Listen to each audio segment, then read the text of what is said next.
I assume by the time you get here, Rover, everything will have ended. Sorry I had to say goodbye this way. This is where it all started.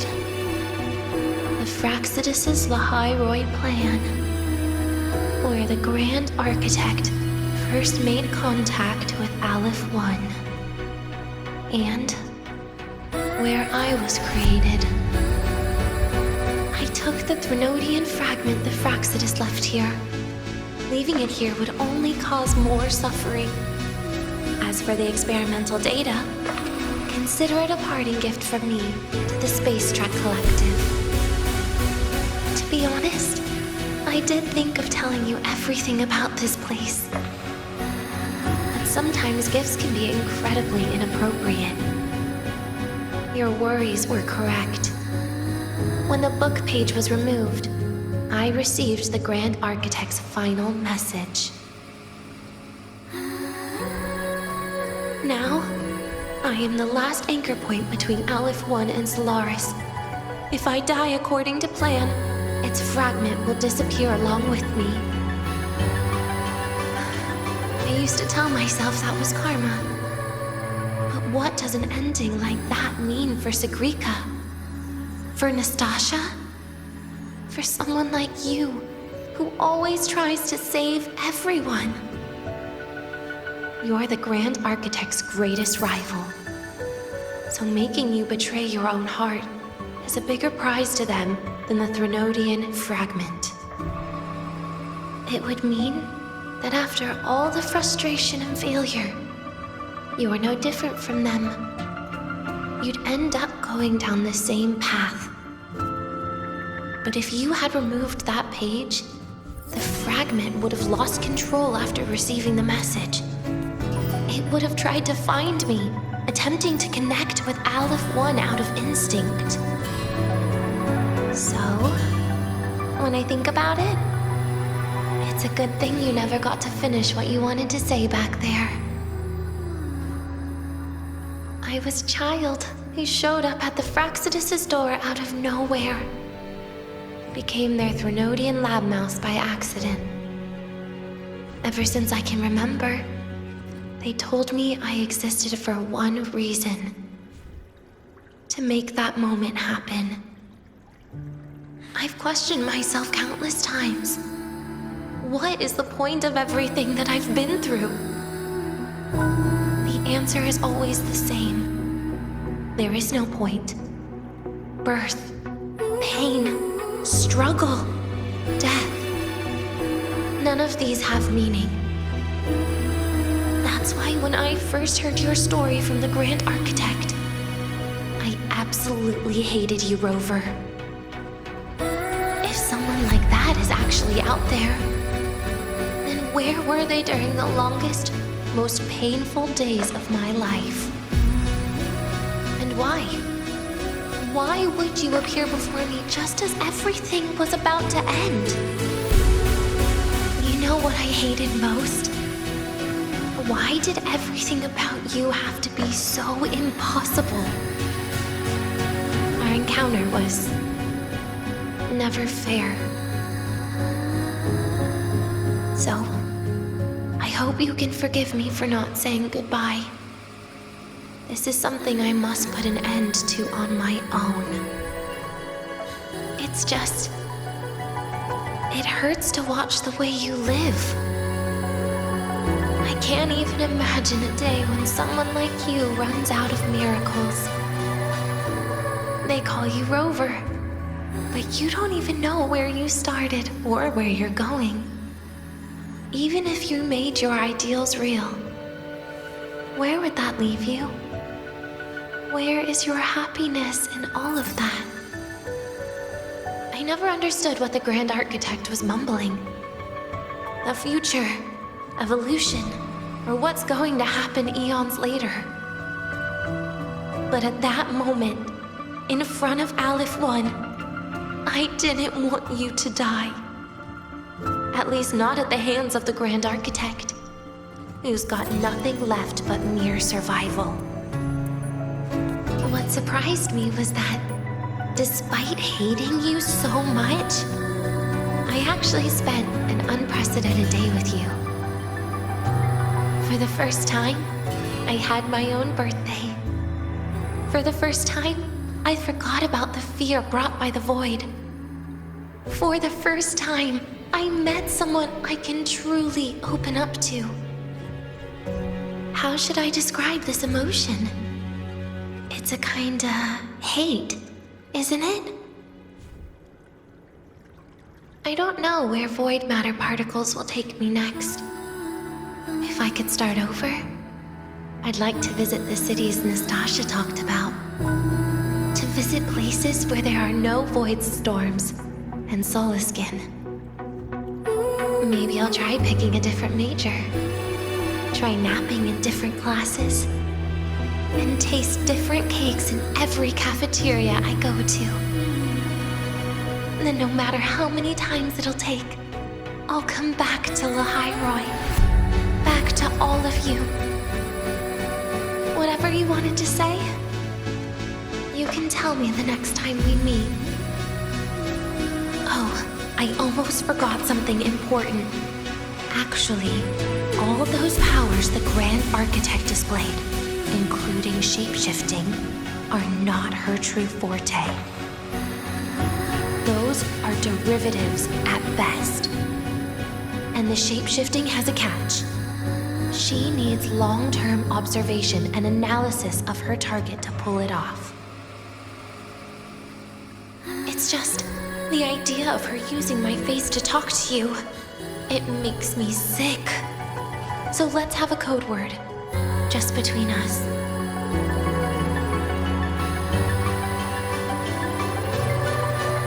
Next time, if it's truly me, all my old hates will become likes.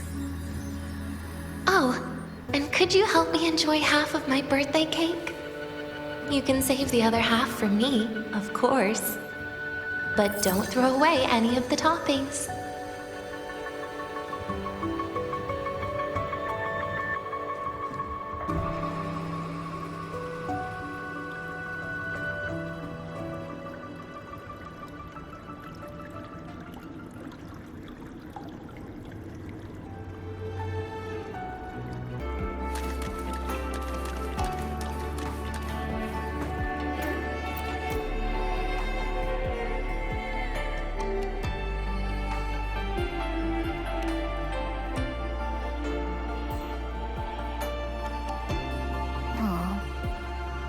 ever see Denya again?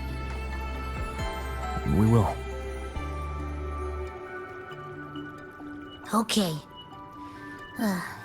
But, what about the thing you didn't get to say? Hmm? If you feel like you don't belong here, then someday in the future, would you be willing to... And what about the rest? Secret. For now.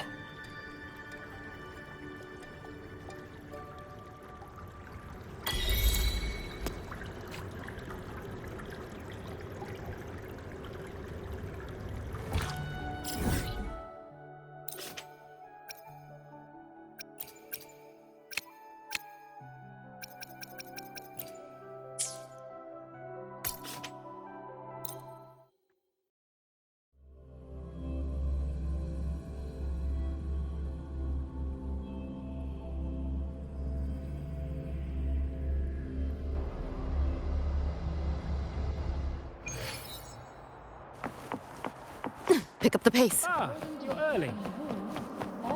If you got time, be sure to show The me mind that bending super herder.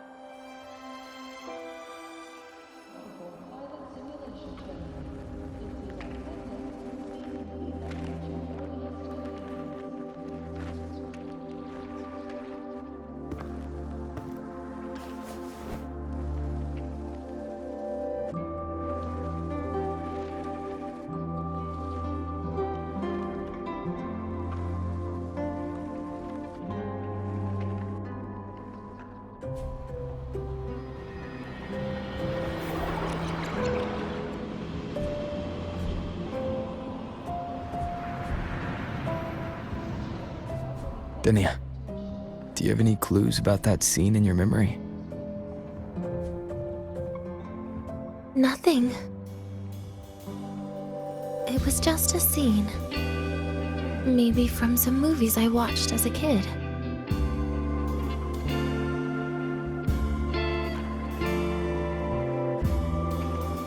But maybe, in my opinion, you still have a chance to...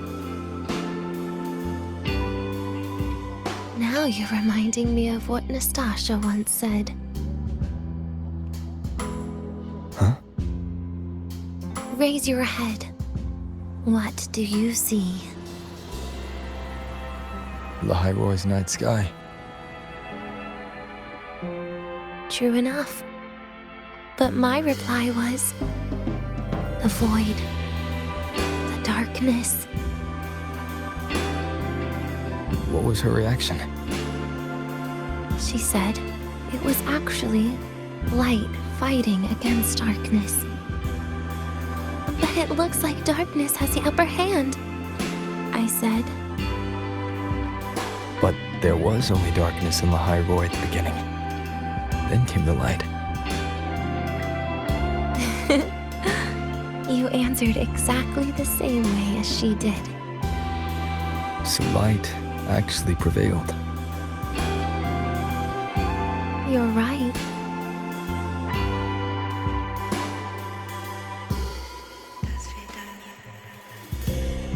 I guess if you never give up, the story will one day have a good ending. No?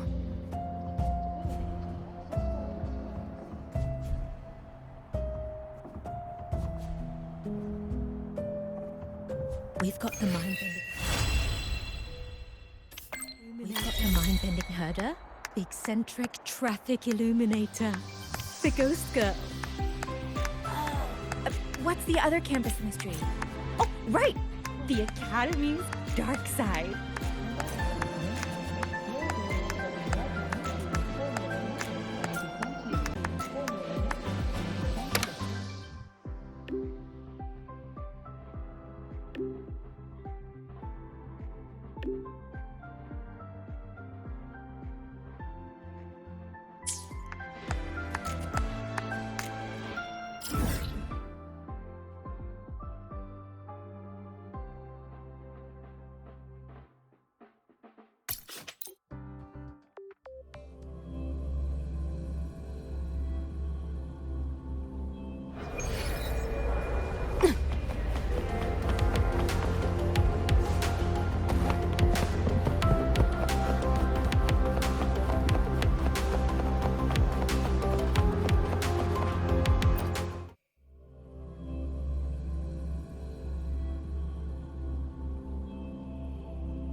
Pick up the pace.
Girl sampled every dish without so much as a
sampled every dish without so much as a flicker of expression. Then she just looked